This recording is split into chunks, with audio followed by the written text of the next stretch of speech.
Court తేల్చేసిందా? సినిమాల విషయంలో వాయిదా పడింది. అయినా కూడా దాంట్లో కూడా ఏం కాదు, నాకు తెలిసి అది కొట్టేస్తారు. ఎందుకంటే అసలు నువ్వెవడు చెప్పడానికి అంటారు. సినిమాలకి చేయకూడదని చెప్పి ఎక్కడ ఉంది, ఏ రాజ్యాంగం? పొలిటీషియన్ ఇంకేం చేయకూడదు, దీని మీద ఉండాలని మానేయాలి. చేతనైతే నిజంగా ఆంధ్ర ప్రయోజనాలు ఆశించితే ఎవరమైనా సరే, నేను మొట్టమొదటి నుండి చెప్తున్నా, స్వరాష్ట్ర స్వదేశీ ఈ రెండు ఉద్యమాలు జరగాలి.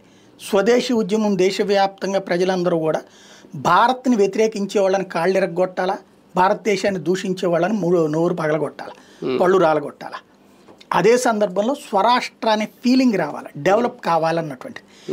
నేనేమంటానంటే, ఏమైనా సరే మన సమాజంలో మన రాష్ట్రంలో రావాల్సిన ఫీలింగ్, మీరు తెలుగుదేశం అభిమాని కావండి, జనసేన అభిమాని కావండి, వైసీపీ అభిమాని కానీ, మీరందరూ మీ పార్టీ రాజకీయాలు చేసుకోండి. అందరూ ముక్త కంఠంతో మాత్రం మీ ఎమ్మెల్యేలు, మీ ఎంపీలు, లేదా మీ మాజీ ఎమ్మెల్యేలు, మీ మాజీ ఎంపీలు, మీ నాయకులు ఎవడైతే ఉన్నాడో వీళ్ళందరూ పక్క రాష్ట్రాల్లో వ్యాపారాలు చేసుకుంటున్నారు, చేసుకోమనండి.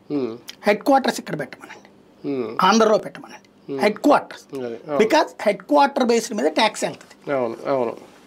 వీళ్ళందరూ పక్క రాష్ట్రాన్ని పోషించడం ఎందుకు? మన రాష్ట్రాన్ని పోషించమనండి.